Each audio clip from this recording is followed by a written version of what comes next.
સામે આવી રહ્યા છે। પોલીસ ભરતીને લઈને આ મોટા સમાચાર છે। પરીક્ષાની રાહ જોતા ઉમેદવારો માટે આ સૌથી મોટા સમાચાર છે। 8 જાન્યુઆરીથી શારીરિક કસોટી શરૂ થઈ જશે।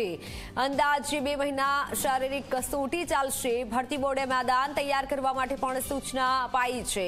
ભરતી બોર્ડ ઝડપથી તારીખ જાહેર કરશે। આ મોટા સમાચાર સામે આવી રહ્યા છે। જે પણ મિત્રો અને જે પણ ઉમેદવારો તૈયારી કરી રહ્યા છે તે અંદાજે 2 મહિના આ પરીક્ષા ચાલશે।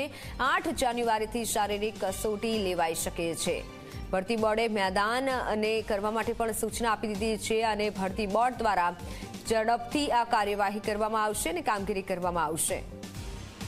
ઓનલાઈન પર સંવાદદાતા હિતલ જોડાઈ ચૂક્યા છે। હિતલ, પરીક્ષાની જે પણ લોકો રાહ જોઈ રહ્યા છે, જે પણ ઉમેદવારો, તે ઉમેદવારો માટે આ સૌથી મોટા સમાચાર કહી શકાય।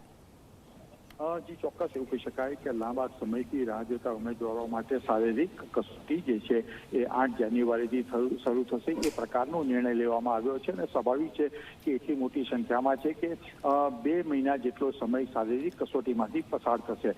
સ્વાભાવિક છે કે અત્યારે શિયાળો છે ને એમાં શારીરિક કસોટી કરવી પણ સરળ થઈ પડશે અને જે ઉમેદવારો છે એમના માટે પણ થોડી સરળતા રહે એટલા માટે આ નિર્ણય લેવામાં આવ્યો હોવાની જાણકારી મળી રહી છે। જી હિતલ, આભાર માહિતી બદલ।